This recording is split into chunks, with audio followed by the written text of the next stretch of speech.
It's something that a lot of people just aren't aware of. They don't think of it, but it does suck for her. No, it's awful.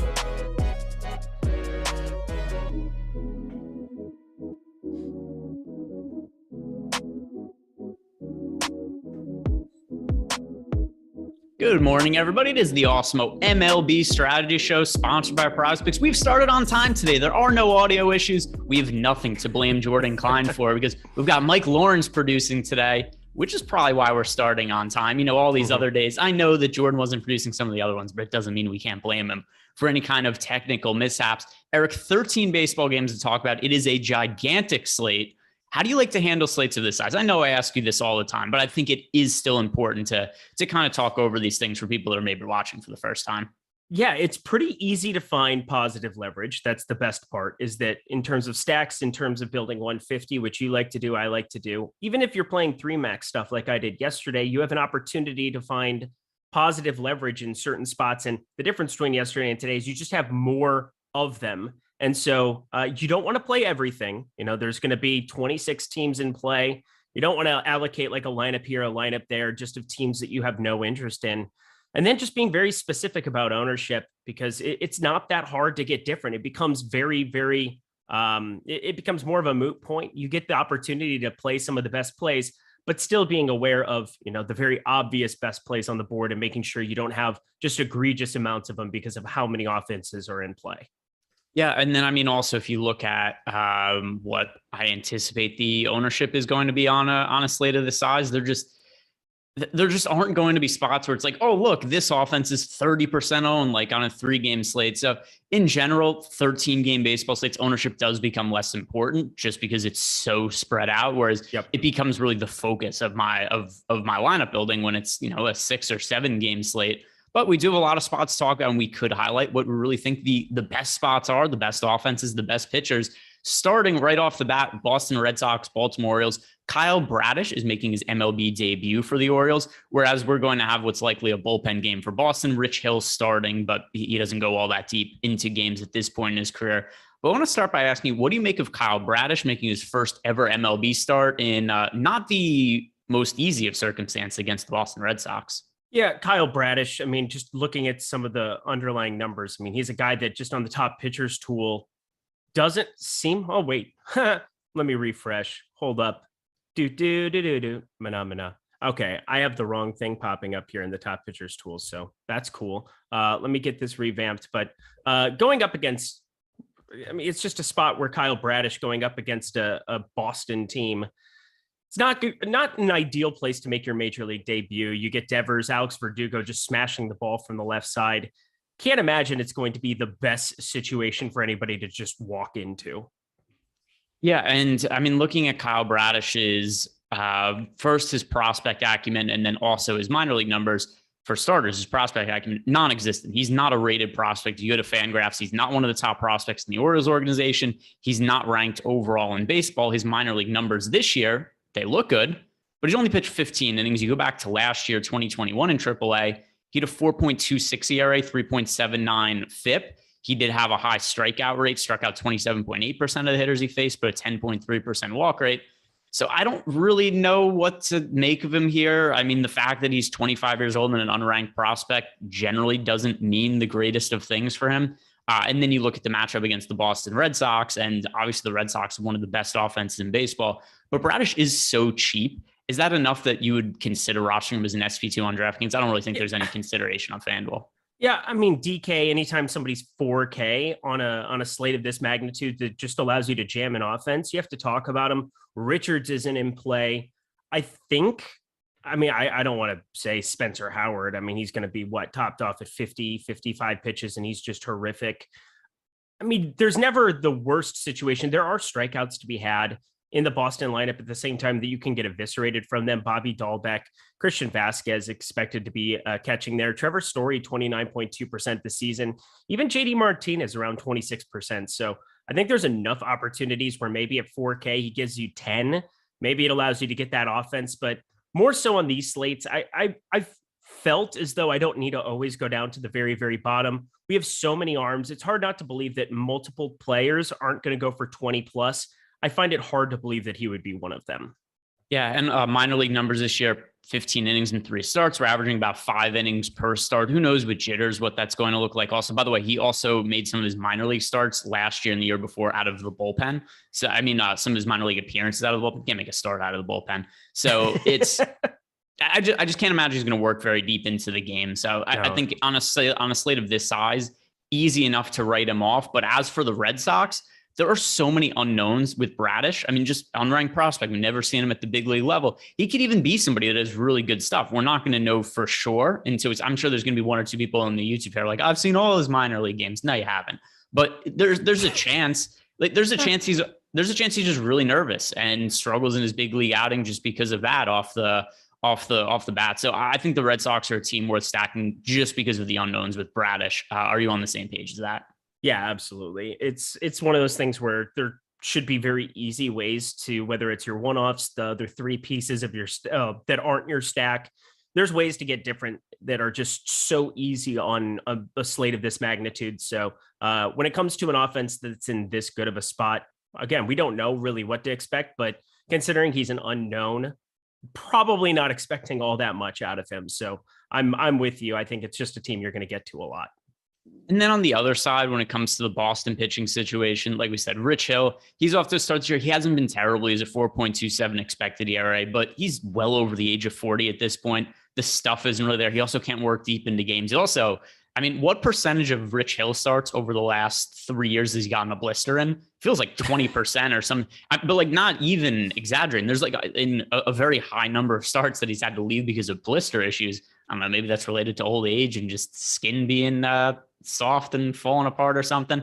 I don't know, but either way, he's had more blisters than anybody. Point being, what analysis. What is it, which pit, if we just didn't know, which we don't know for sure, but if you had to put money on which pitchers had to leave starts the most often for blisters over the last 3 years, wouldn't you pick Rich Hill in a landslide? Yeah, him I can't even think of a close number 2. I mean, I can think of certain specific blister guys. I mean, Walker Buehler had a blister once upon a time. I don't know. It's not remotely close. It's basically him and nobody else. And I think that is something that prevents teams from wanting to pitch him deeper into games than just his age at this point. But either way, I mean, Rich Hill, the strikeout rate isn't there. The depth in games isn't there. So I don't want to consider him. But then the Orioles offense is no good. So I'm not looking to roster them either. Yeah, Tanner Houck. So again, I'm looking at some of the notes. He'll serve in the piggyback role. So he's going to be your guy who's coming in for more of the long relief innings. He pitched on the 24th, only 15 pitches. But before that, he was a starter in this rotation, 78, 89, 71. He's 8,100. I don't think we need to play him by any means. But Rich Hill, I just don't think 6,700. I don't know what those innings are going to be, but it seems as though they firmly established that it's going to be like maybe 3 or 4 for him, 3 or 4 for Houck. And then you're looking at potentially a closer here against a bad Baltimore team. So I'm probably just staying away from the whole situation. Oh boy, look who showed up. Miami Mike 305 on a baseball show. Hello, Michael. Best of mornings to you. Your lovely life. You're the best. I appreciate you. That's all. Greg hates this bit.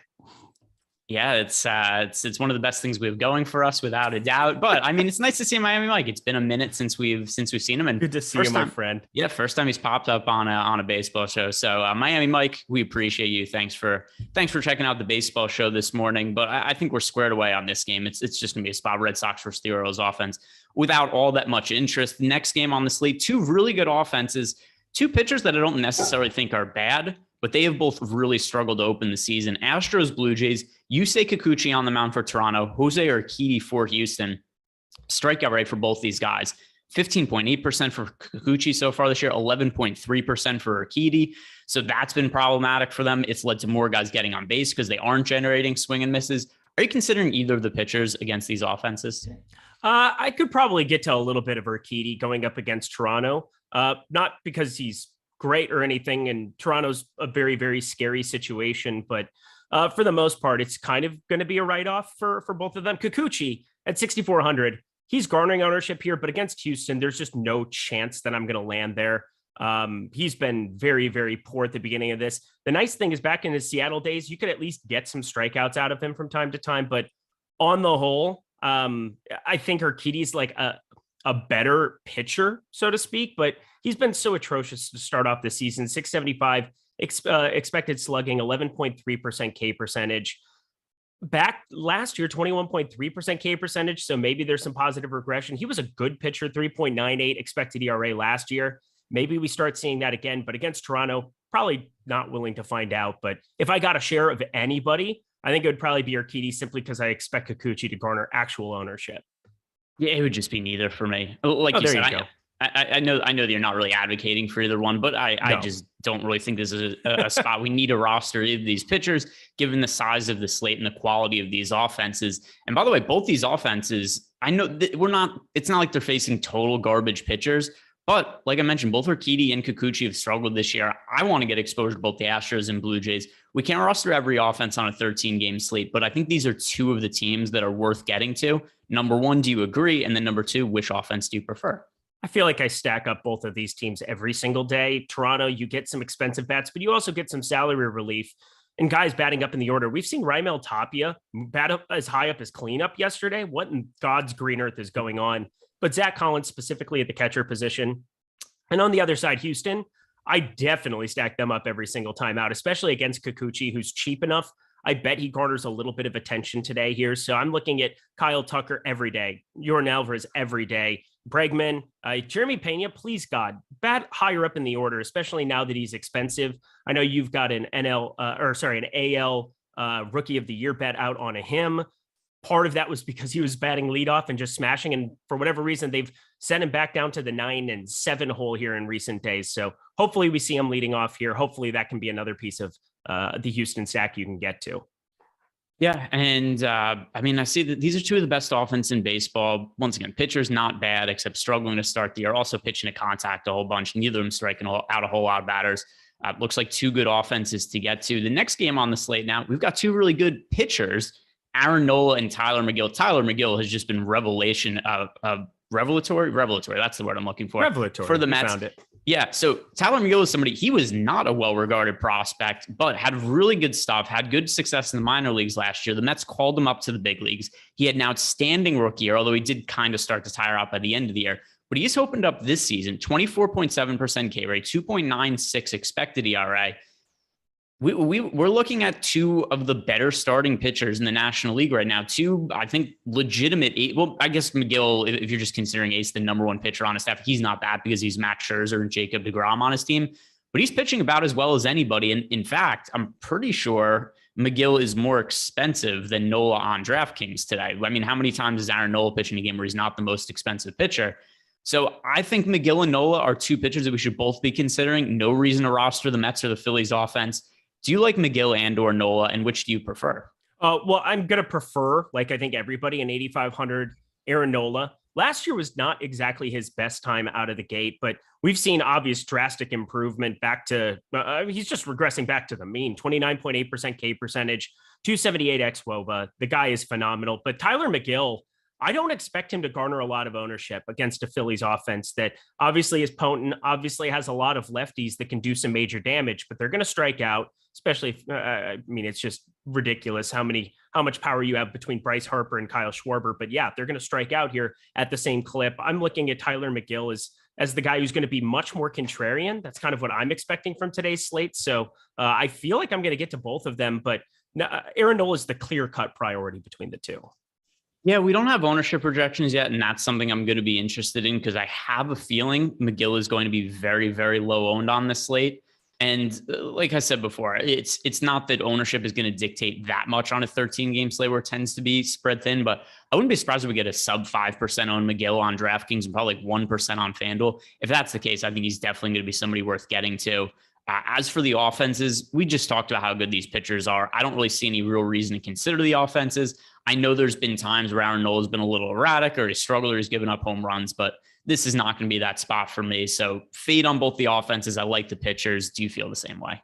Feel the same way. I can't imagine wanting to prioritize anything. I will say it's always fun if you can get like a National League MVP at 2% owned.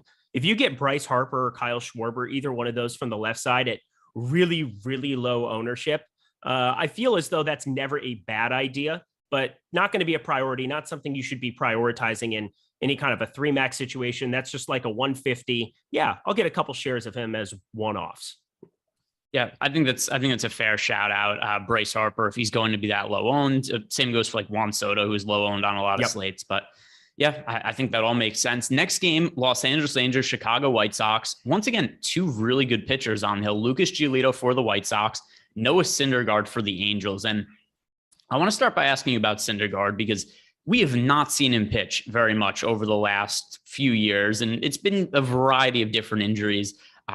He had Tommy John surgery that came back from. He also had, if I'm not mistaken, like shoulder soreness at one point. So it's been all different variety of things that have led to Syndergaard pitching 0 innings in 2020. 2021, he pitched 2 innings. And now this year so far, it's been 3 starts, 17 innings. Here's the positive.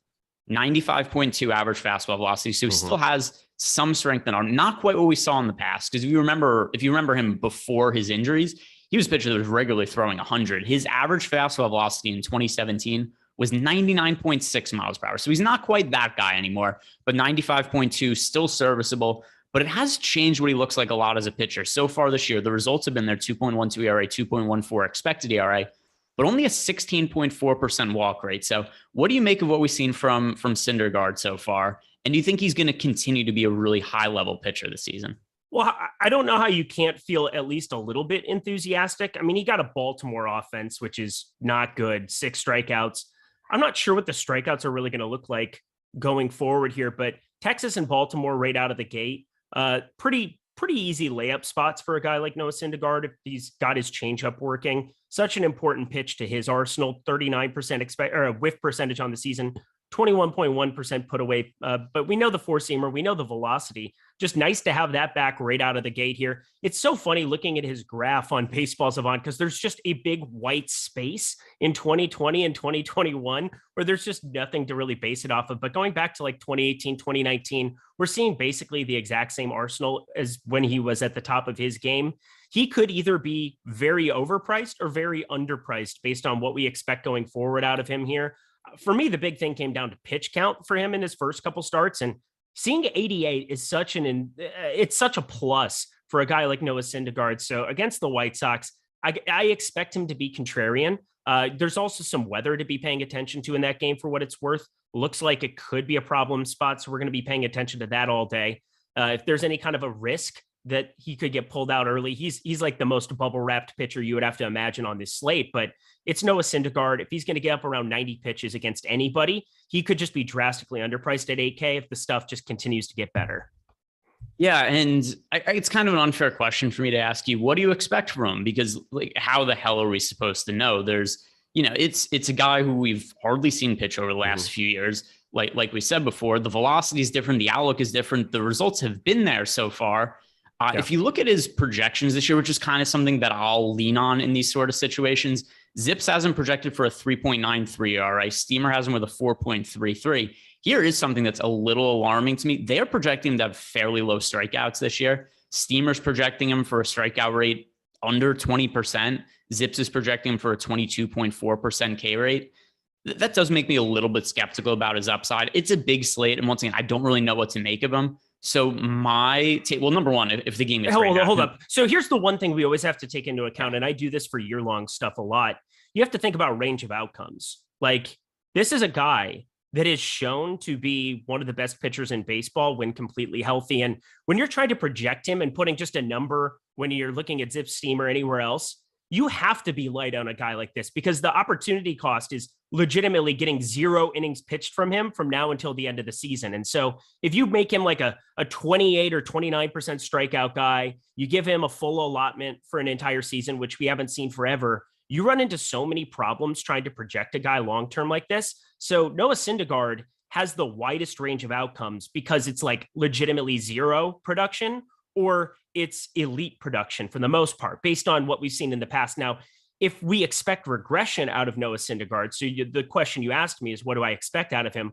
I expect him to be a little bit worse than whatever we saw at the elite level, simply because I don't know how I would just have any sort of ability. Like, he didn't strike out and mow down 10 guys with elite changeup stuff in either of these first 2 full stretched out outings. But I think that there's enough there to know that if he continues to improve, if he continues to get a longer leash, we could be looking at one of the best pitchers in baseball. And at 8K on a full game slate, if he's not going to be popular, yeah, I'll definitely take that shot. Yeah, I understand that standpoint. For me, I'm more apt to, and once again, if the game gets rained out, who gives a shit? Then it doesn't matter. We're talking about much ado about nothing. There it is. Yeah.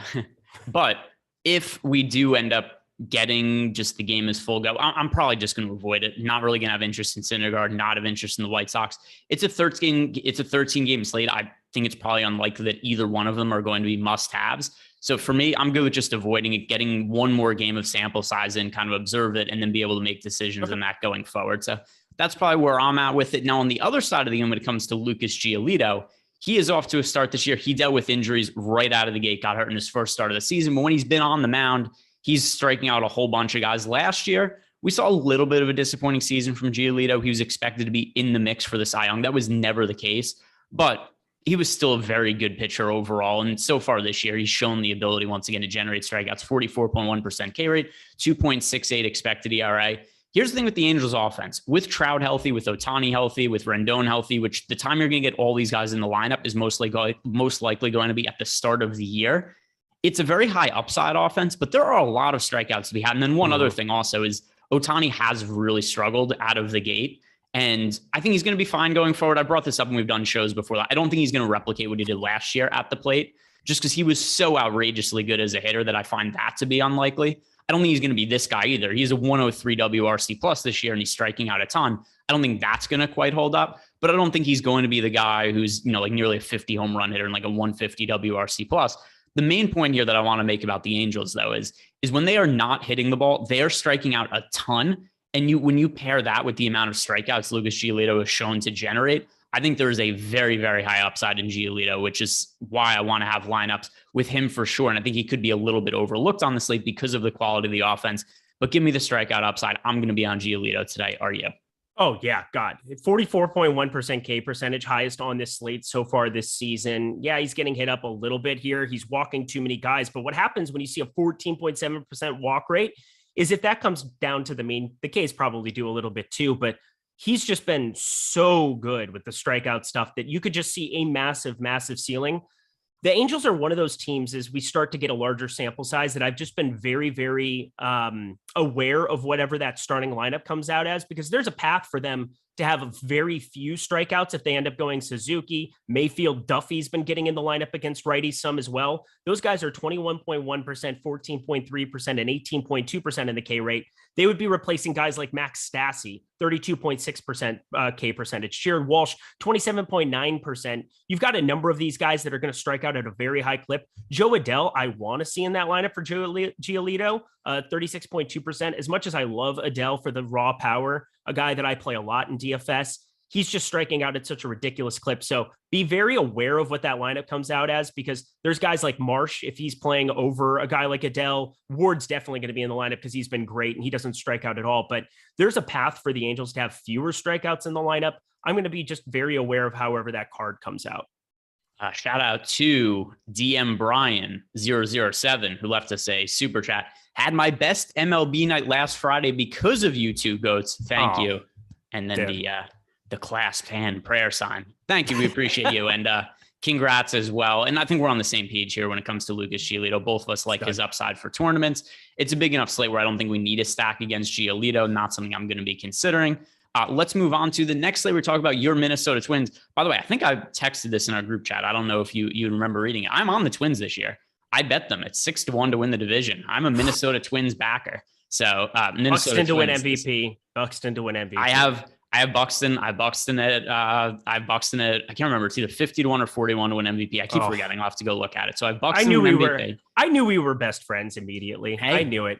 Buxton MVP, Twins to win the division. I am on this team this year, but I'm not sure this particular spot is going to be one that I'm high on the Twins. No. Dylan Bundy's on the mound. By the way, really good start to the year for Bundy. I don't totally buy into it, but he's on the road against the Tampa Bay Rays. And then we also have the Twins on the road, Pitchers Park, against Corey Kluber.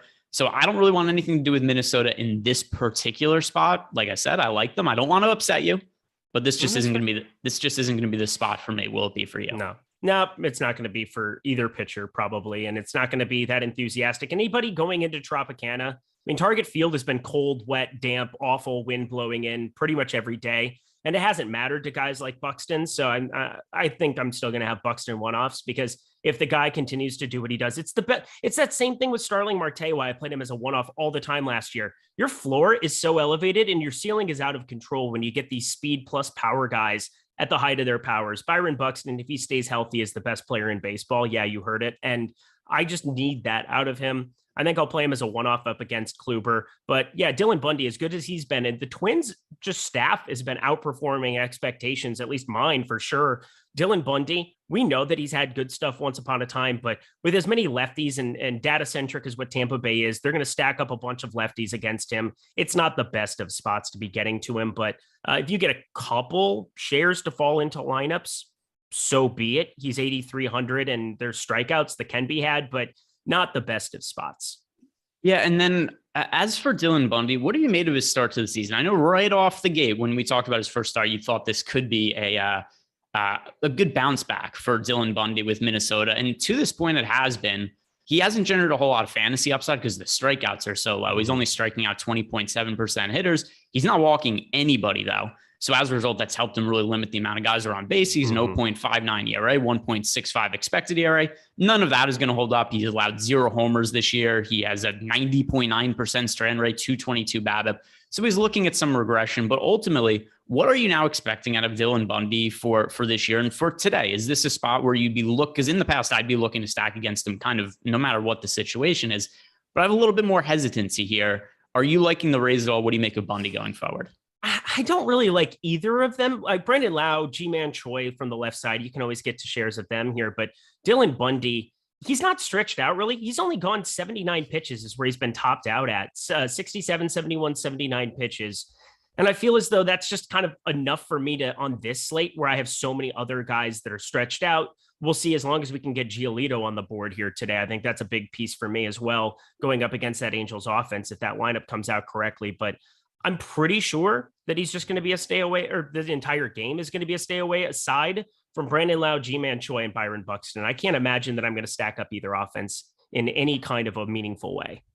And then just one other talking point here when it comes to Corey Kluber, who, I think he has a little bit left in the tank, but he's so far removed from the pitcher he used to be. He might have a 3.68 ERA, but he does have a 4.56 expected ERA this year. The strikeout stuff doesn't really exist anymore at 18.8%. He's at home. It's Tropicana Field. It's a pitcher's park. But I don't really think this is a spot to go to Kluber. Once again, 13 games, a lot of pitching options. We kind of briefly talked about, I think you kind of indicate you don't have interest here, but just to clarify, where do you stand with Corey Kluber? Yeah, no interest. Going up against Minnesota is a lot different now than what it was last year. You've got some actual competent bats here. We have some platoon guys too. We can do some stuff with Garlick, Nick Gordon, things of that nature. Both of them are kind of just average strikeout guys. Larnach would be a lot of strikeouts in there. Ryan Jeffers or Gary Sanchez. Well, I mean, it's going to be Jeffers, but Jeffers just isn't striking, or he's striking out a ton at 35.3%. I'm looking at a lot of these guys as, there are some strikeouts to be had, but this isn't Corey Kluber of old. He's still getting hit up to the tune of a 489 expected slugging early this season, under a 20% K percentage. none of this is going to be good enough for me to land there against a Minnesota offense that I still think can do enough damage against him to not really make him viable. Plus, he's just kind of sitting in that no man's land where I just don't really want to be rostering him at 9,200 on this slate. Do us a favor, guys, like the video, subscribe to the YouTube channel. Should have done that at the top of the show, but it kind of slipped my mind. So do us a favor, do that now. Also, if you want access to all of the tools we have over at Awesemo for basically every single sport out there, you can sign up for an Awesemo Plus weekly pass for $29.95. But if you're only looking for baseball content, we do baseball packages for as low as $4.95 weekly. Good way to get behind the paywall and see some of the tools that we're offering. Stop guessing, start winning. Join Awesemo Plus today. Let's move on to this next game now, where we have the Atlanta Braves against the Texas Rangers. Ian Anderson on the mound for Atlanta. For the Rangers, looks like it's going to kind of be a bullpen game. Garrett Richards starting, but I doubt he goes all that deep into the game. I want to start by asking about Ian Anderson. He was excellent last year. This year so far, 20% carry, 3.46 expected ERA. So he's been all right. This Rangers offense, it's not the same offense we want to roster pitchers against in the past because they've added Corey Seager, they've added Marcus Semien. It's a much more potent offense. So once again, we've talked about a lot of spots like this. I don't really want to stock the Rangers offense against Ian Anderson, but I'm not all that interested in Ian Anderson going into Texas either. Nope, I'm not. And I like him as a pitcher. I think I've always liked him as a pitcher. You know, he's a young dude. He was a highly rated prospect. What is he, 24 years old only at the moment? 23 years old. So looking at him with a 3.40 expected ERA, 20% K percentage, there's just not enough there for me to go completely nuts with him in any kind of means. As you said, Texas, this isn't the most potent of offenses, but I mean, there's enough pop there at the top of the lineup where I don't probably want to get nuts with him. 8,900, it's the same thing as Corey Kluber. They're just a little bit too expensive for me to want to go nuts with them. But that being said, I expect them to garner about no ownership in these kind of spots going into Arlington, where weather-wise, it's going to be one of the better spots, 85 degrees. Wind is blowing in 15, 20 miles an hour from right field. So that's going to be what's expected of tonight. But still, one of the better hitting environments on this slate. So probably a pass. Yeah, I think that makes sense. One thing I should also note is the Rangers, because you mentioned the wind, the Rangers do have a new ballpark, which is supposed to suppress the wind, kind of like what we see in San Francisco. But that aside, I'm not interested in the pitchers or the offense either way. As for the Texas Rangers, Garrett Richards is going to be on the mound. Now, Richards, I guess he could be more effective in limited innings than he was, because he was a total disaster. Do you remember Garrett Richards as a starter the last few years? Not good. Not good, Greg. Not good at all. To the point where last year when they changed the sticky substance rules, he had a different pitch mix every single game he started. And he talked about it in the media too. He said, I just can't grip the baseball. I'm trying to figure out what works for me. So he was just kind of going out and being like, let's see if this works. Let's see if this works. And ultimately, none of it really did. He had a 4.87 ERA, 5.54 expected ERA. So far this year, he's only throwing very limited innings. He has a 2.25 ERA. The underlying numbers, though, are not all that favorable. He does have a 5.02 expected ERA. So if I'm taking a side of this game, I think there is reason to get to the Braves offense. But one thing I will say, this does look like it's going to be a bullpen game for the Rangers with Spencer Howard coming in after Garrett Richards. Are you looking to get to the Braves offense at all here? Yeah, well, Acuna, Aaron D, Acuna back, that would be a lot of fun for me. I'm going to enjoy that. It just makes this stack fantastic. And you knew that they weren't going to put him out there until he was completely ready to go. And first appearance out there, 5 at-bats, got on board, 2 stolen bases, 2 of them. So well done by Ronald Acuna. Good to see him back in the mix. That just makes this stack so much more viable. And the Texas Rangers bullpen, really not a whole lot there. Garrett Richards, he's going to maybe go 2 innings here. Once upon a time, he had some really strong strikeout stuff in the late 2000, like 18, 19.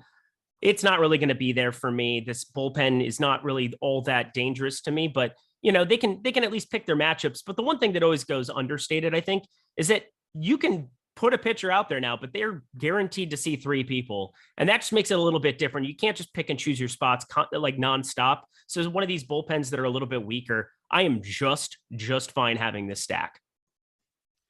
Yeah, I think we're on the same page there. And also, you have Ronald Acuna coming back, clearly a big boon to the offense. You know what's crazy? So we knew Acuna was coming back. Like, he wasn't going to miss the entire season. Yesterday, he comes back, he steals 2 bases. His MVP odds go through the roof. Like, all of a sudden now, he's the second favorite to win the award behind Juan Soto. Is he really?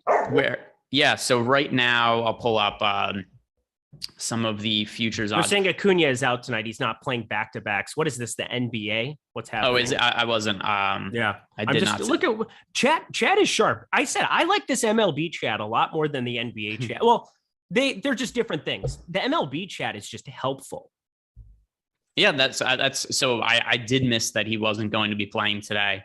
Kind of weird that I assume he's going to play back-to-backs eventually. But anyway, the point on MVP, I think this is a massive market overreaction because right now Soto is 4-1. Acuna is now 6-1. Then Lindor is 10-1. Arenado 12-1. Freeman, Harper, Trey Turner, a bunch of those guys in the mix. I don't have really a lean on the award other than I just thought it was notable that people seem to really, really be overreacting to Acuna coming back because we knew he was going to be back. It's not like he's going to be out for that long. He comes back, he looks okay in the first game, and everybody's on him in a big way. But either way, I think Garrett Richards is somebody, a pitcher who could be got to. Same goes for Spencer Howard behind him. So I think this is a good enough spot for the Braves offense with or without Acuna. If something changes where Acuna plays, even better. If not, I still think the Braves are viable. Say, so we just got the top pitchers tool and stacks tool updated, which is fantastic. Ian Anderson, 0.6% ownership. I knew he was going to be low. I didn't expect him to be something like that. If he ends up being like 2-3% against Texas, yeah, I will definitely get shares of that, even at that 8,900. I didn't expect him to be that low owned, especially when you're getting like Adam Wainwright at 12%. Tyler Anderson is at like 13%. Ian Anderson's a really good real life pitcher. I'd be willing to hope that those strikeout numbers go back towards the mean. Yeah. And by the way, people are pointing out some of the initial numbers where we have some outrageous projections here on the Cincinnati Reds. I will say this, a lot of times the initial run of the ownership, top pitchers, top stacks ends up being a lot different than the secondary runs. So I highly doubt that number that like Larry C is mentioning in the chat where the Reds right now have a 42% chance to be the top value stack on the slate. I tend to think that is not going to hold up for a 13-game MLB slate, but it is notable nonetheless. Yeah, but DraftKings dropped the ball, and that's like putting it lightly.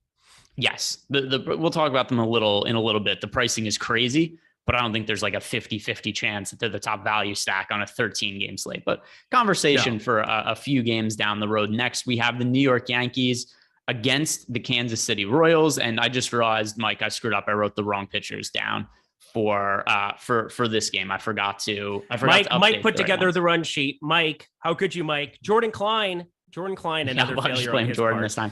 No, this one every once in a while, it's okay. I could take yesterday. the blame. FanGraphs gave me the wrong pitcher because I put it together like 3 hours before the slate, and then they switched pitchers on me. So it happens. No, this was just me. This was just me writing in this was me writing in the teams and then forgetting to update the pitchers for this. But Nestor Cortez on the mound for the Yankees. It is going to be Bubich for the Royals. Now, let's start by talking about Nestor Cortez because he has been so outrageously good to start the season to an extent that doesn't matter to me. He's getting by with nothing but tomfoolery, changes in delivery, mixing up pitch speeds, mixing up locations. Oh, dude, this is the lefty Johnny Cueto. This guy, it's not a bad comp. The deception king right now. He's fun to watch pitch. He's got a great mustache, but let me see something. What was peak Johnny Cueto when he was like a Cy Young candidate? What was his velocity? Not anything like, had to be higher than 91, 92 back in his Royals days. Yeah. Yeah. So, no, well, in his Cincinnati days. Cincinnati, San Francisco, he was bad with the Royals. Yeah. But yeah. So, he was throwing, so his average fastball velocity was 94 at his peak. Nestor Cortez is throwing 90.6 miles per hour this year, which, by the way, is a career high for him. But the numbers are so outrageously good. I know it's a small sample size also, but he's pitched 15 innings this year. He has a 1.15 ERA, 1.38 expected ERA, a 44.6% strikeout rate. Last year, he had a 2.9 ERA, 3.3 expected ERA, and a 27.5% K rate. I looked at his numbers from last year, and I thought, Cortez could be good this year, but he has to regress a little bit. He can't be quite that same guy. I never would have expected this kind of start. I don't totally buy into it, but he's clearly good. And it's also, he's also become really popular on a bunch of sites. He's also 10,000 today on DraftKings. On FanDuel, he's also 10,000, same price on both slates. Are you willing to keep paying the salary for Cortez? Probably. For me, it's what's really fascinating going through his pitch arsenal. His ability to get these righties to swing on this sinker. He's faced 18 right-handed batters, 66.7% whiff percentage on that specific pitch. It's got a velocity identical to his four-seam fastball. It's got to have some type of it's the exact speed, average speed as that four-seam fastball, but it is moving to a completely different point, and it is keeping right-handed bats at bay. It's just ridiculous. 35.7% put away pitch on that, a .002 x WOBA throwing that sinker. He doesn't throw it nearly as much as he throws the cutter, four seam, and slider, but it looks like a pitch that he's throwing primarily to righties as a put away pitch. It's mixing in nicely with that four seamer, and it must just break to a completely different point. Yeah, he's weird. It's like watching somebody do ballet up there and trying to, just kind of like get a weird delivery, but it's working right now. Sure, it might be something that gets adjusted for very, very soon as people start to put it together. But we have enough sample size in the last couple of years where it's surprising to me that people haven't caught on yet to what's going on with him. 44.6% K percentage. No, I do not expect that going forward, but he's obviously pitching very well in this spot against Kansas City. You're going to get a lot of those righties.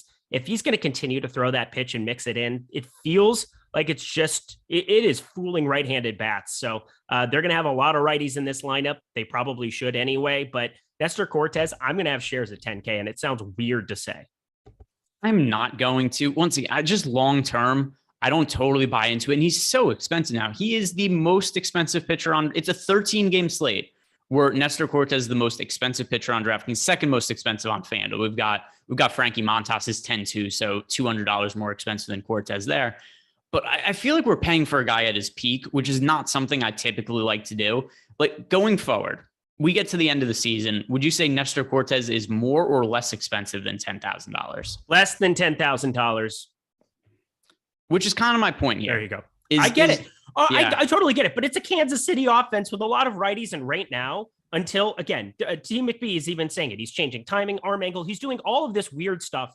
I enjoy watching him pitch. I think it's strange. It's kind of a masterclass. Again, Johnny Cueto is the only guy that I ever think of when it comes to just like really trying to throw off the timing of people. We've seen it with a number of guys. Even Kluber has done some of that stuff in the past, but like for the most part, this is not going to be something long-term that's good. But as it stands right now, people have not caught up to this specific cutter as like an off-speed offering.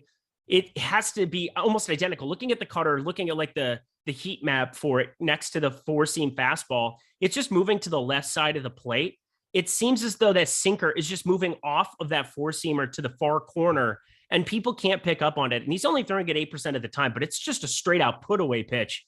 And if that continues to be good, if he continues to be locating this four-seamer, get ahead in counts. He's only walking guys at a 5.4% clip here at the early going of this season. He's obviously getting ahead in the counts, and then he's just setting them up for that slider-sinker combo. So right now, it is still working. I'm with you. I think he is not this good.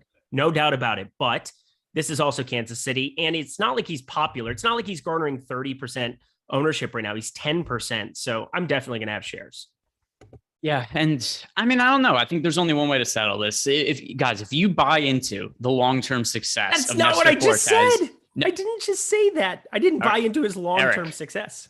You got to let me set this up. If you guys buy into the long-term success of Nestor Cortes, like the video, subscribe to the YouTube channel. But if you guys don't buy into it, like the video, subscribe to the YouTube channel, and then we'll tally up the votes at the end, and then it'll be settled, Eric.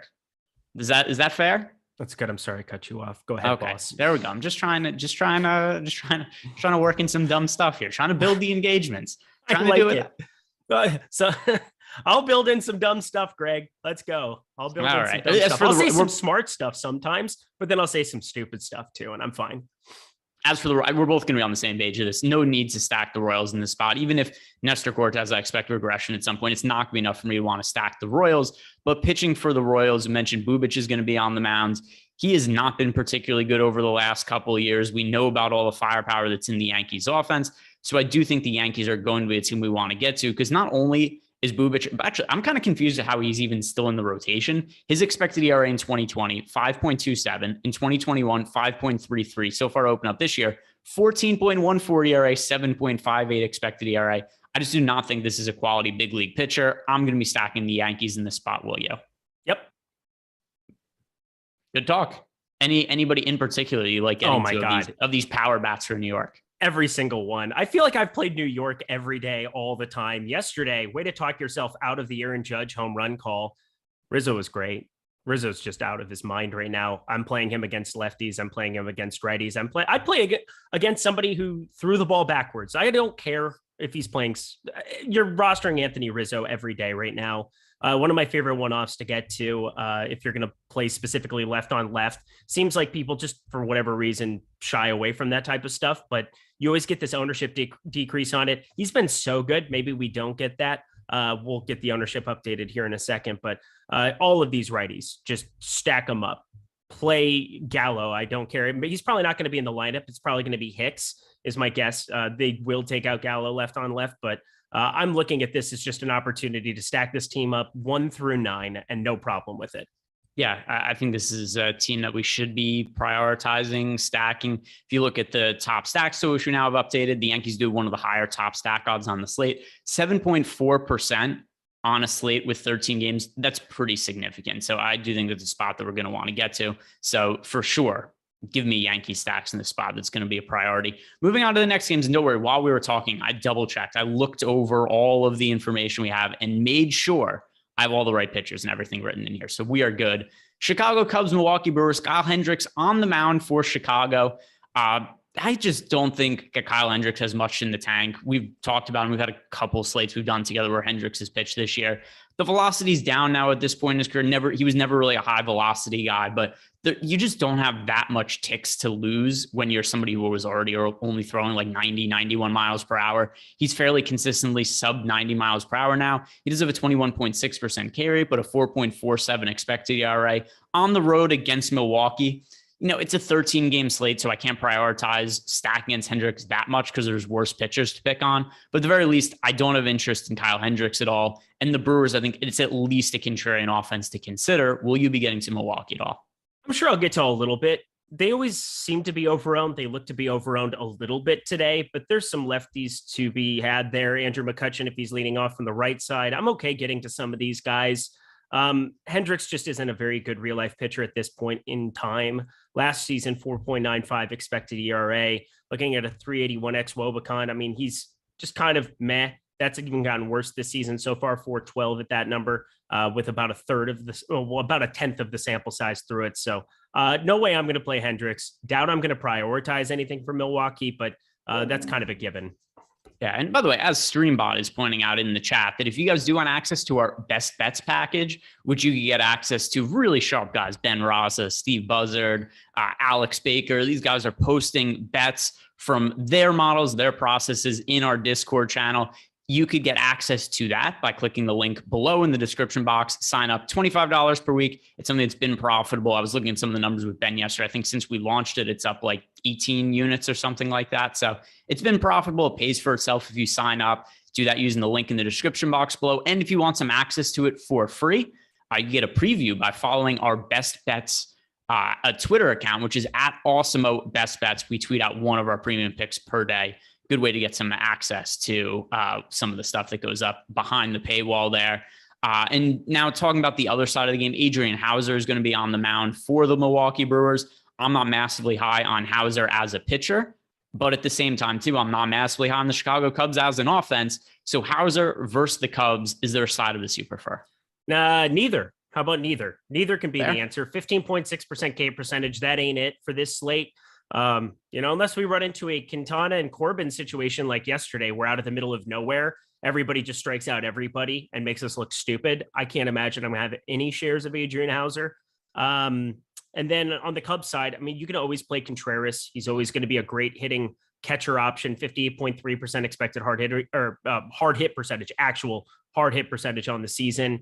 You can always play Seiya Suzuki at this point in time as well. Got the sprint and hit tool combo, but nothing to prioritize either on the Cubs side. It's just kind of a mess spot all around. Even though this is a ballpark that I'd want to prioritize on this kind of a slate, it's still late April, still going to be one of the better hitting environments you have on the board because of that. But I still don't find either pitcher really all that enticing to stack up against. Yep, I think we're on the same page there. And I mean, the Cubs offense is not one that's typically a priority for me unless it's a smaller slate for leverage purposes, which is not going to be the case for today. So no Cubs, no Hauser for me. Next spot, Arizona Diamondbacks, St. Louis Cardinals. What do you make of the start together Madison Bumgarner has had? Because While he's so far removed from the guy he's been in the past, and there's been no strikeout upside, 17.3% K rate, but a 3.61 expected ERA. Is there anything you've seen from Madison Bumgarner that makes you think, maybe he's not going to be a fantasy viable pitcher, but maybe he's at least good enough at this point in his career to where we're not just dying to stack against him every time he's out there?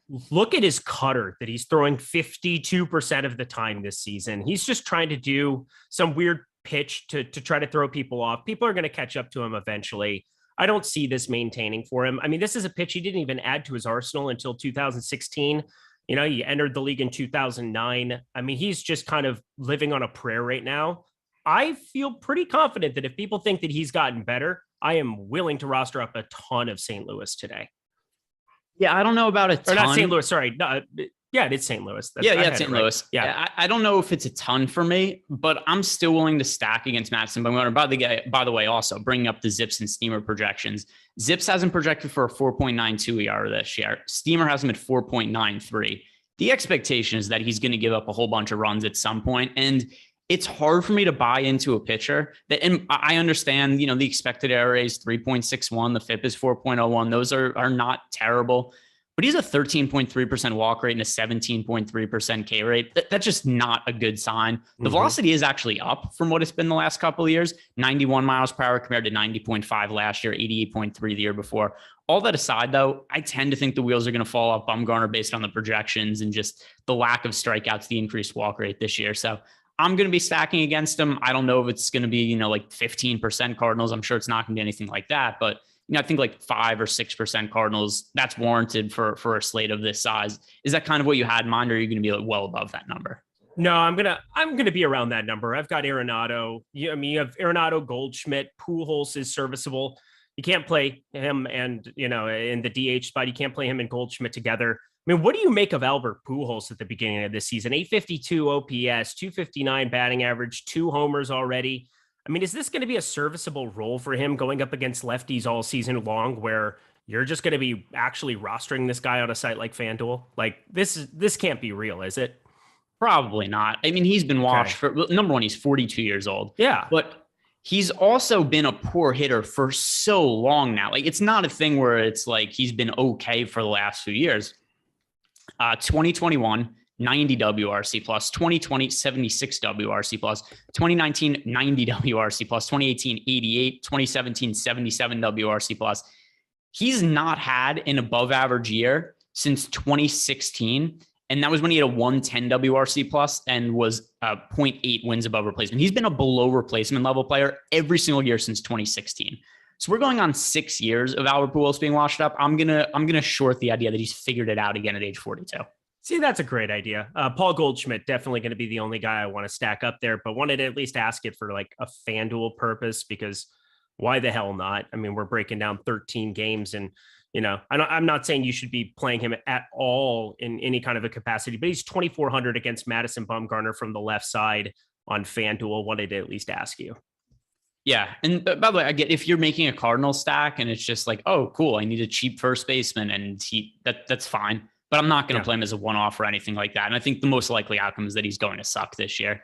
Other side of the game, Adam Wainwright is pitching for St. Louis. By the way, another advanced age player, shall we say, but somebody who still is able to get it done. Kind of shockingly high, 24.2% 24.2% K rate for Adam Wainwright so far. I don't buy into the strikeouts because he hasn't been that guy the last few years. But with that said, really easy matchup against the Arizona Diamondbacks, and he's at home.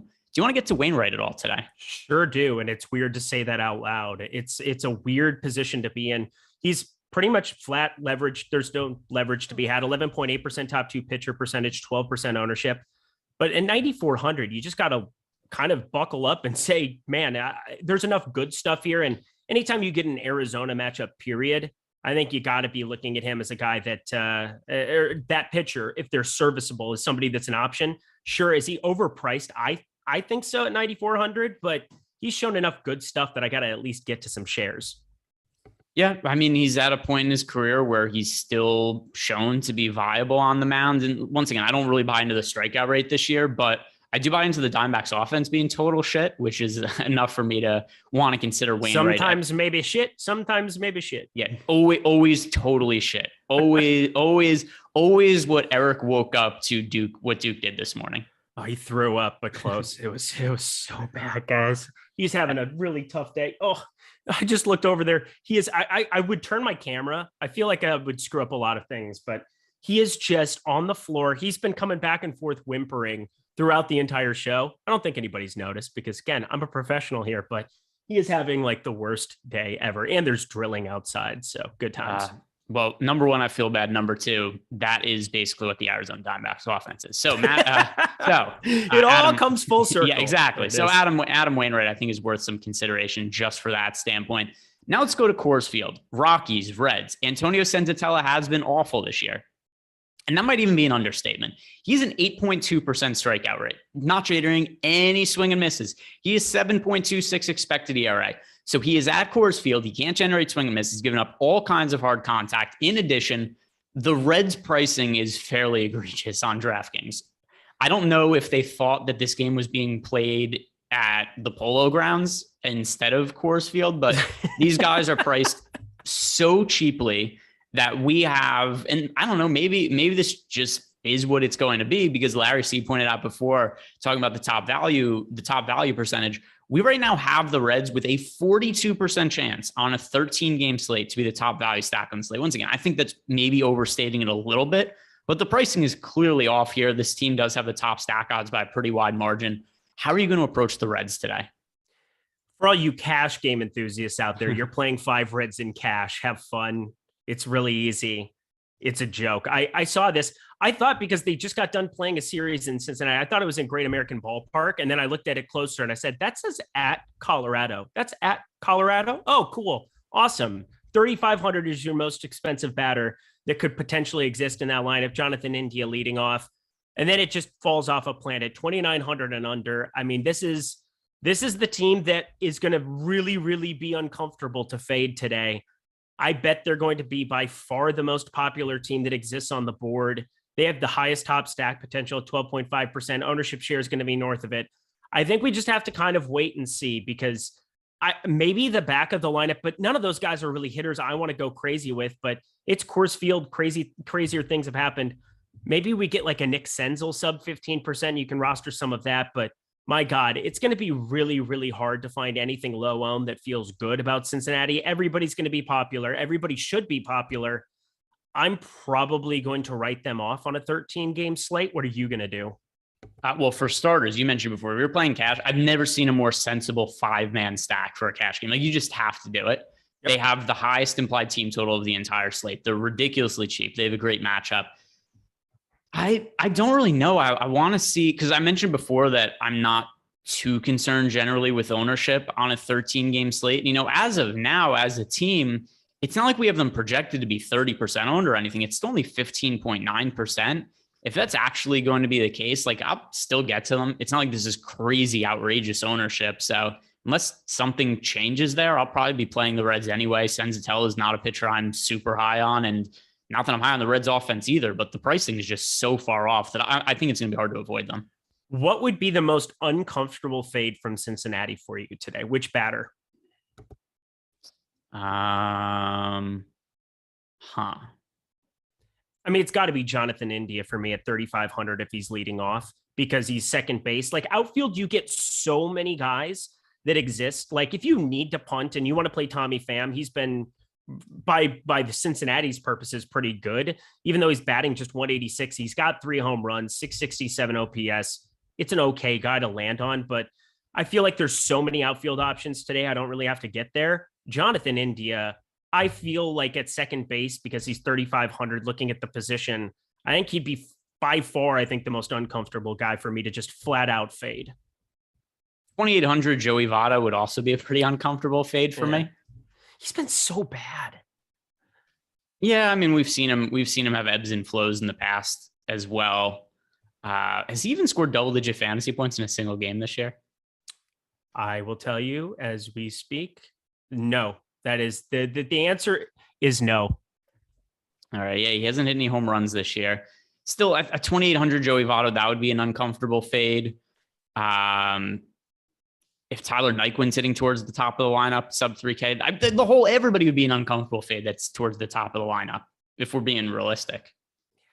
It's been the worst offense in baseball so far this season. By a lot. And now they're just underpriced to no end in the best ballpark against a terrible pitcher. And I'm still probably talking myself into like I will not have 5-mans if they're going to all be 20%, which again, I don't know which batter I would want. Like Aquino, this isn't 2019 or whatever year it was where he just blasted moonshots constantly. I can't really go there. Aramis Garcia has been just horrendous. I don't know. It's going to be a very strange type of construction you have to get different. I'm probably just going to be writing them completely off with aside from like a Jonathan India one-off, maybe some Tyler Stevenson probably isn't going to be in the lineup. It's probably going to be that Aramis Garcia individual. I just don't like this team today at their ownership. I expect them to be crazy popular. If you're playing cash, you're playing 5 of them. Move on with your day. That's just what you're doing. But, you know, the difference between them in terms of power, I would much rather stack up the Yankees at reduced ownership because of the existence of this spot. I'm just talking myself into like a full fade. And then on the other side of the game at Coors Field, we got the Colorado Rockies offense. Is the offense good? No. Is the offense good against right-handed pitching? Also, no. But it's Coors Field elevation. A lot of runs could be scored. We do have the Rockies with pretty high top stack odds, not quite as high as the Reds, but not far behind. I kind of like Hunter Green, though. I think his stuff is ridiculously good. I think he could play at Coors Field considering how hard he throws. 26.2% K rate to this point this year, 3.84 expected ERA.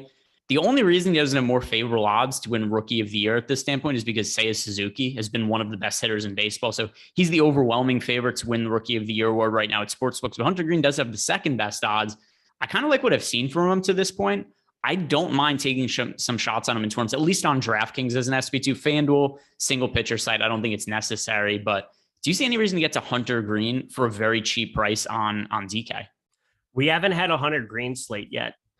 And this excites me because I will play a ton of him. This is by far in Dynasty and year long. I have Hunter Green, I think, on every single team. I'm obsessed with this kid. We're talking 99, 100. And, you know, that can give you a little bit of sticker shock from time to time. But the one thing that Coors Field doesn't do is help you catch up to 100. Like you are going to have a lot of these righties in this lineup trying to catch up to that thing. I would like to have his slider offering at least, you know, have a little bit more spin. And obviously Coors Field's going to reduce that as well, because that thing is such a potent pitch. I mean, there are no bells and whistles, whereas you have Nestor Cortez or some of these guys with a ton of deception and whatever else. Hunter Green just comes at you. I love this kid. He is just, I'm obsessed with him to no end. I'm going to roster him every main slate he's been on. It feels like the Reds have played that 6:40 p.m. time slot every single day, and they haven't been a part of main slates. So there hasn't been an opportunity for me to roster him. He will be one of my highest owned pitchers if he's going to be 0.5%, just period, end of story. Yeah. I mean, I think Hunter Green's a really talented pitcher, and he's incredible. I mean, you know, he's one of the top pitching prospects in baseball. I watched him pitch his first start of the year, which I think was against the Braves, if I remember correctly. I watched him pitch. And immediately was like, oh, I'm betting him to win Rookie of the Year. and then Suzuki, I kind of watched him start to go nuts too. I was like, oh, Suzuki plus money. That's kind of ridiculous. But anyway, those are my two bets for NL Rookie of the Years. I have Hunter Green and I have Seiya Suzuki at like plus 350 or something like that. And I'm good with that. I feel pretty decent that one of them is going to end up winning. But that aside, I think this is a good spot to roster Hunter Green before people find out that he might be one of the better pitchers in the National League. He's one of the best pitchers in baseball, period. And he's 22. And I'm obsessed with this kid. And I have been since he got called up, and saw him pitch in spring training slightly, and just was like, oh my God, just give me all of that you've got. I feel as though, Atlanta, Dodgers, St. Louis. I knew he faced some offenses. He faced a murderer's row to start off. This is Coors Field, so maybe you just have to slightly uptick that too. But it has been tough sledding to start off the season for those 3 starts, and he still performed pretty amicably. I mean, we're not talking crazy elite. I mean, against Atlanta, he showed what he's capable of, 19.7, 17 against the Dodgers. That is going to be above average for the season in terms of starters going up against the Dodgers. And St. Louis, obviously, you know, that was a spot at home, his first home start. It didn't go as well. Looked really kind of shaky in that start. Walked a lot of guys, 4 walks in that one. So Just be ready. 6,500. He's my favorite guy to get to sub 7K. Today's show is sponsored by Prize Picks. If you guys have not signed up for Prize Picks, do it using the promo code Awesemo. Get up to a $100 bonus on your first deposit and 1 free month of Awesemo Plus Platinum. And amongst the many reasons you'd want a free month of Awesemo Plus Platinum, Terry McBride is in the chat. He has to activate those subscriptions manually. Keep Terry in work. Sign up at Prize Picks using our promo code Awesemo. Get some money added into your account for free. Keep Terry busy. We all appreciate that. Terry, there we go. I'm trying to get you work to do. Let's blow up Terry's email inbox. A few games left on the slate to talk about here. The next one, the Cleveland Guardians on the road against the Oakland A's. And when it comes to, by the way, is it Adam Oller that is starting for the A's or Frankie Montas? Because when I looked earlier today, it had Oller. Frankie Montas, I'm pretty sure. Okay, so this is going to be another one too, where FanGraphs earlier in the day when I did this had the wrong pitcher written in. Yep. So this one, the other one was on me. This one is, this one is not on me. This one was just the wrong pitcher being listed early in the day. So take everything that I have here, Adam Oller. We could just remove this from the mix. We're going to be talking about Frankie Montas instead. So any talking points I had about Oller are totally irrelevant. But as for Montas, looks like he's going to be one of the more popular pitching options on DraftKings because he's only priced at 8,100 and he's pitching at home against Cleveland. On FanDuel, he's the most expensive pitcher on the slate at 10,200. I still think he's viable at that price point, but what do you make him at 8,200 on TK? You play him. I mean, it's just kind of simple as that. You have to have some shares of him. I mean, he's going to be popular for the most part, 14.7% ownership. That's a lot for FanDuel. Looking at him over there for the DK slate, 8,100. He's the most popular pitcher on the slate. It's the best ballpark.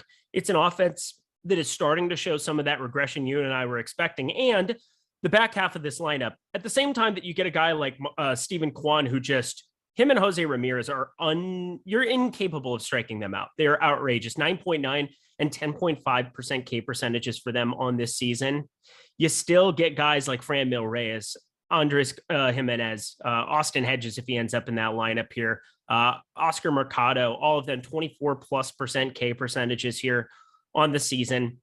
I will say, I mean, it's going to be one of those things. If you get Josh Naylor, I expect him to be in that lineup there from the left side. That's a little less enticing with just a 13.5% K percentage, but it's such a secure spot because if you can get by Jose Ramirez, you're pretty much scotch-free with this entire offense. He's been a world beater. He will continue to be a world beater, but that's always a good feeling when if you can get by one bat, you're sitting pretty as a pitcher. So Frankie Montas, I feel pretty good about, and he's probably the safest pitcher I would say on the board at his current price. Yep, totally agree with you there. I think he's a pretty high priority pitcher to get to. So Frankie Montas, unavoidable on DK, even on FanDuel at 10,200 is the most expensive pitcher, which once again just goes to show the big price discrepancy between the two sites. I like him on both though. Other side of the game, Aaron Savali is going to be pitching for Cleveland. He's not a high enough strikeout guy for me to want to consider him, but I don't want to roster Oakland's offense hardly ever because it's terrible. So no Savali for me, no Oakland. Do you feel any differently? No, it's such a bad offense. Think about it this way. If you invest in the Oakland Athletics in their cavern of a ballpark with their terrible lineup, how many times do you expect them to outperform 25 other major league teams on a slate? The answer is not very often. I would rather roster Baltimore. I would rather roster just about any. I'm trying to think of a team I would rather roster. I'm pretty sure I would rather roster Philadelphia. They have lower ownership share. I mean, there's just no way that I'm going to put Oakland bats into my lineup. You can always play Sean Murphy at catcher. Again, there's certain positions where it just kind of makes sense, but he's 4,800 against Savali, but he's going to be batting third. That's always a good contrarian spot, a guy with enough power to get there. I just don't find anybody else even remotely necessary on this slate from Oakland. Yep, I think we're on the same page there. And a couple games left to talk about now, the West Coast games, the late games, the NL West we're going to be talking about. Los Angeles Dodgers at home against the Detroit Tigers. On FanDuel, the Reds are not the most popular offense on the slate. It is the Dodgers. On DK, the Reds are the only team more popular than the Dodgers. The Dodgers offense is surprisingly not smashed to start the year. They've been good, but I would have thought, the Dodgers would far and away have the best WRC plus of any team in baseball. Has not been the case so far, but still, it's a spot against Tyler Alexander, who does not generate a lot of swing and misses. I think if there was any spot where we start to see the Dodgers really break out, it would be this one. But with that said, I don't think ownership is nearly as important for 13 game slates as it is on other slates. But 16% ownership for the Dodgers on FanDuel on a slate of this size isn't really all that appealing to me. And same on DraftKings, where they have 14% ownership. Most negative leverage offense on both slates by a pretty wide margin. I'm just going to cross my fingers. This is not the breakout slate for the Dodgers. I'll be looking elsewhere. What are you going to do with them?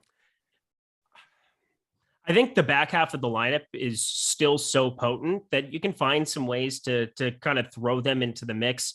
Gavin Lux has been back to, AAA player of the year, Gavin Lux, starting to show out why the Dodgers called him up and have been trying to make him a thing, a longer leash than most other guys from AAA would have gotten based on his time in the majors the last year and a half. But Chris Taylor, Cody Bellinger. I mean, Bellinger, we've seen some upside. Chris Taylor's been brutal to start off the season, but we know how much pop can be in that bat from time to time. He's just, a very important player for this Dodgers team, just his multi-positional utility and a guy that's just not going anywhere. So he's going to be in the back half of that lineup. I think you can find some ways to get a little bit different with them. But as you said, that entire top half of the lineup, FanDuel just does not respect Max Muncy. They think Max Muncy sucks. He's been 32 or 3,300 all season long. I think if you're playing cash games, he's a guy you can definitely put into the mix. I think he would be a strong priority for me in this spot. Just he constantly is, even against a lefty. It's just a broken price tag. He'll be batting up in that order. But all of these guys are underpriced. There's no doubt about it. I feel more uncomfortable fading the Dodgers full out, though, than I do Cincinnati, and that's saying something. I feel a little bit less comfortable fading the Reds just because of the price point. I think it's inevitable they put some runs up on the board against Senzatella. But I mean, I understand both points. I'm probably not going to be playing the Dodgers. I don't feel great about that either. But I think the ownership kind of dictates that's the right way to go. On the other side of the game, though, I do like Tyler Anderson as the Dodgers pitcher. He is low key. Been really good. I haven't heard anybody bringing up Tyler Anderson this year. Looks like a good acquisition by Los Angeles in the offseason. 24% K rate so far, 2.96 expected ERA. He's at home. He's in a pitcher's ballpark. Pretty favorable matchup against the Tigers. Once it FanDuel single pitcher site, I don't think we really need to consider him that strongly, but it's 7,700 on DK. I like getting to Tyler Anderson today. I don't mind it at all. I mean, we're looking at a guy on the season. It was nice to see 80 pitches out of him, because part of why I didn't roster him on, any of the other slates, he had pitched 59, 55 pitches, got ramped up to 80 right out of the gate against San Diego there, his third start. So if we're going to look at 80, 85 pitches, 7,700 against a Detroit offense that is not good, just not good at all. Expected slugging, you just group it that way. Literally nobody projected in that lineup here today is doing anything competent. Tucker Barnhart, Torkelson, both of them 30+% K percentages. Barnhart all the way up to 39.5%. That's outrageous. I didn't think it was even that high, but it is. Miguel Cabrera has always been striking out. Akil Baddoo's up at 28.2%. Robbie Grossman also going to be probably leading off. He's been leading off when he's batting from the right side against lefties. So we're looking at him with a 25.8% K percentage. Low key, lots of upside here too for a guy like Tyler Anderson, who I don't really think of as a big strikeout guy, but 24% is more than serviceable this season. A little bit of extra strikeout potential against this Tigers offense. I'm with you. All right, now let's hit on the final spot of the slate. San Francisco Giants at home against the Washington Nationals. Alex Wood on the mound for San Francisco, Aaron Sanchez for Washington. Sanchez, there was a point in time where he's a really highly regarded prospect. He's always had really good arm talent, but it's never led to success at the big leagues. It's never led to strikeouts. He has a 5.6% K rate so far this season.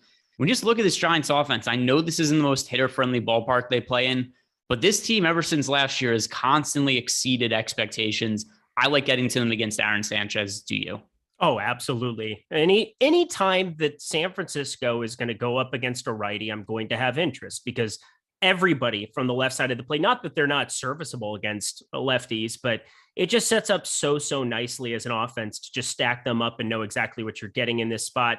You get Crawford from the lefts or against righties. You don't have Yastrzemski. Peterson would be awesome to get back in. I guess he underwent an MRI yesterday, so be on the lookout. I doubt he's in that lineup, so that's a little bit of a bummer. But even Wilmer Flores from the right side has been showing some serious pop in the bat here. But Brandon Belt, he's the guy that I want to get to the most. I think anytime you're looking at first base, he's a guy that makes a great one-off against any righty.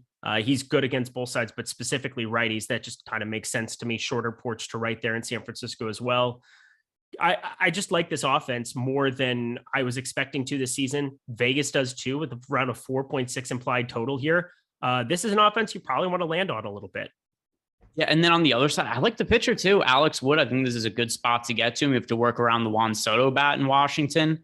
But other than that, this is not a very good offense. And then something else to also point out when it comes to Alex Wood, historically, he's a much better pitcher in the first half of the season than the second half. You look at his career splits, especially over the last, 5-6 years or so, his velocity dips pretty hard in the second half of the season post All-Star break. When you get him fresh at the top of the year, he's a really quality starting pitcher. 26.7% K rate so far. He's at home, pitcher-friendly park.